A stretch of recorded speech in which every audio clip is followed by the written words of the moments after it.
How you doing, Tombo? You right? Yeah, I'm good, mate. I'm good.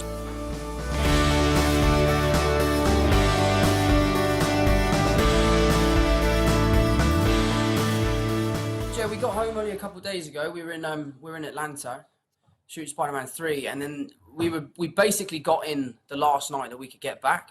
So it's nice to be back, and it's weird. It's weird to not have anything to do in the daytime. I get to about 4 o'clock in the afternoon, and I just don't know what to do. I'm like, well, I guess I'll just have a drink. What do you do? Like, says, all right, cool. What's your pandemic go-to? Like when you got nothing? I was lucky because I love golf, which is like the most boring sport for people that don't play golf. But for me, golf is like my favorite thing. It's the reason I love it is because I turn my phone off and can kind of like disconnect from everything else. So I basically just play golf every day with my mates, which is great. What about you? What did you get up to? What was your go-to pandemic day like? I used to watch, at the beginning I would watch a film a day. And then like there were so many films that I like people had mentioned I'd never seen. And I was like, oh, let me just do that and just watch a film a day. You're searching for that gold in the gutter, a sense of purpose, right? Yeah, sense of purpose. So Tom, like, how did Cherry arrive to you? Because I first heard of it as an article, just like someone's talking about something really cool premise. That I was like, oh, this is amazing. And then they were like, oh yeah, Tom Holland's doing it. I was like, oh, that's amazing. And so then, but yeah, I heard it as an article, but it's a book, right? Yeah, it's a book written by a guy called Nicowo커의. It was only brought to my attention. I was doing ADR for, I think it was Avengers Endgame with the Russos. And at the end of the session, they sort of took me aside and said, like, we want to make this movie. It's about this kid who's suffering from PTSD and falls into drug addiction and ends up robbing banks to feed his addiction. Would you be interested? And I mean, honestly, like, I'm sure you'd say the same. I would do anything with the Russos. I mean, they could direct anything and I wouldn't need to read it. I would sign up just because I love them so much and respect them so much. So it was a pretty simple process. It was, they asked me to be in it. I was delighted and honored that they'd asked me. And then we just went from there.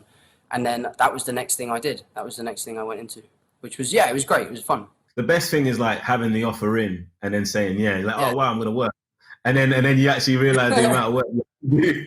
So when did the penny drop? Because that's a roll. When they offered me the job, I was just really excited that they'd offered me the job. You know, like I really looked up to them and of all the people that they could have chose to work with, they picked me and I was really honored about that. And then when I read the script for the first time, immediately I was like, there's no way I can make this film. Like, I'll fall apart. I can't hold on to a character like this for so long. And it just was all about preparation, really, and like really like setting out the character beats and figuring out how I was going to get from A to B in each section. And then the hardest thing was trying to merge the sections. How long you been back? 8 months. Have you been evaluated for PTSD before? Isn't that what we're doing here? How much prep time did you have in terms of, and what research did you do about addiction and PTSD? We went to the VA in Cleveland and we must have interviewed like 30 different veterans who were all dealing with substance abuse, all dealing with PTSD, but they were all at like different stages of their treatment. So the people that were about to graduate and finish their treatment were like really open and happy to talk about their experiences in Iraq or Afghanistan and their experiences with drugs. The people in the middle of their treatment were kind of warming up to the idea of wanting to talk about substance abuse and dealing with PTSD.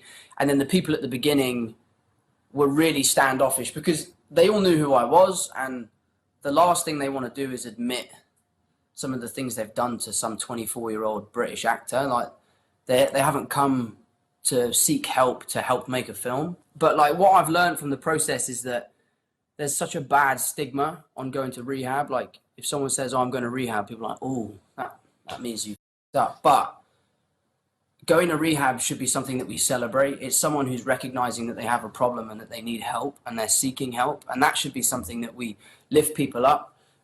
So I really hope that from watching this film, people will understand that there is a problem with opioids around the world and it's on our doorstep. Are you currently on any medications? Xanax. For my anxiety, but they don't work anymore. How's your pain level? Like mental pain or physical pain? Both. 9 out of 10. Ooh. Have you ever heard of OxyContin? What I found really fascinating is how the PTSD and a kind of a fear that the character has it within him, how that leaks into the relationship, the central relationship. And so how did you arrive to it, and what are your thoughts on it? It was all just to do with research. I mean, talking to people who I'm so grateful were so open to share stories that I don't imagine they share with many people. PTSD can affect people in so many different ways. And it was about finding that balance of, do we want Cherry to go through a full blackout, or does he just want to have a panic attack in this moment? And you know, it just took a load of planning. And PTSD is a terrible, terrible, terrible disease that people suffer from every day. And I think for us, it was really important to get it right, because otherwise you wouldn't believe his spiral into addiction. I had to pause it. I go, oof, I gotta get my head right for watching this. It was intense. It was a incredible performance, man. It's testament to the work you put in. But it really stayed with me, and I was like, wow, he got into a place. Thank you. I think for us, the backbone of the film is this love story. It's this idea that he's constantly chasing the love of his life, but he can never really fulfill or satisfy her in the way that she needs to be. And I think that's why he ultimately spirals into doing drugs. And then sadly, she kind of joins him because it's their only way that they can be together. You said something really interesting in that. So how do you feel he doesn't satisfy her? Because it feels like that's an agent of pushing him over the edge. And so specifically, he feels he's lacking when it comes to that relationship. It's just who he is as a person. He always feels like he falls short. Like, we were really strategic in the beginning of the movie of making it so that Cherry never succeeded. You know, like, he gets fired from his job, his girlfriend hates him, his parents treat him like a piece of shit. He drops out of school, and then he's just kind of this hollow shell of a person, and the only thing he can kind of do is join the army. So we always wanted to try and tee up this idea that no matter how hard he tries, he always falls short. One of the hardest hitting things for me was most of the veterans that I spoke to were all medics, because obviously my character's a medic, and they were saying that it's tough being out in the field, and it's hard because you're in firefights and they're long days and it's hot and it's scary, obviously. But when you come home, your job doesn't finish, because all the people in your troop are like your kids, and it's your job to make sure they're okay, to bandage them up, to stitch them up, and all that sort of stuff. So when you lose someone, it hits you even harder than it would hit someone else. So when Cherry ultimately loses all of his friends, that for me is the tipping point where he's kind of given up on life. And he's like, well, there's nothing left for me anymore, because no matter how hard I try, no matter how hard I push myself to do the right thing, I always end up making A, bad decision, or B, the wrong decision, even if he thinks it's the right decision. There's not a lot of footage of him. So you had like a bigger target as of creating, characterizing the character. Did you reach out to him, or did you not want him part of the process? Do you want to talk to him? What was that in terms of, like, because he was a real guy? How did you feel about that in terms of, like, when you're in your portrayal? Did you just want to do your version? What was it? I wanted to do his version because I think, like any actor, when you're portraying a real person, you have like a duty to do justice to their story, and you can't just take their story and do whatever you want with it. For all sorts of different reasons, I wasn't allowed to talk to him. He's still in prison, I believe.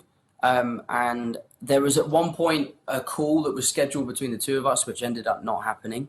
I would love to have spoken to him, because I'm sure you're the same. The more information you can get about a character you're playing, the better and the easier your job is. But unfortunately, no, I've never spoken to him. I'd like to speak to him. He'd be the one person that I'd be really nervous about seeing the film, because we've taken a piece of his life and we've turned it into a story. And I hope he won't be offended by it, or he's definitely not going to enjoy it, but I hope he can look at it and respect the sort of the art behind it and the creative choices behind it.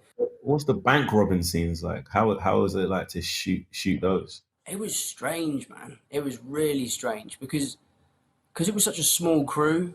It really did feel like I was robbing a bank. And when the alarm would go and I'd be pointing a gun at this poor lady's face, I could not shake that what I was doing was wrong. And of all the things I had to do in that film, that's the only thing that kind of lasted with me when I would go home from work. The thing that I didn't do very well, but I would just blow my voice out all the time. Like they would always, they learned very quickly that they'd have to start with all the talking stuff, and at the end of the day, I'd have to shout, because as soon as I start shouting, within 3 or 4 takes, I would have no voice. I just would be like this for the rest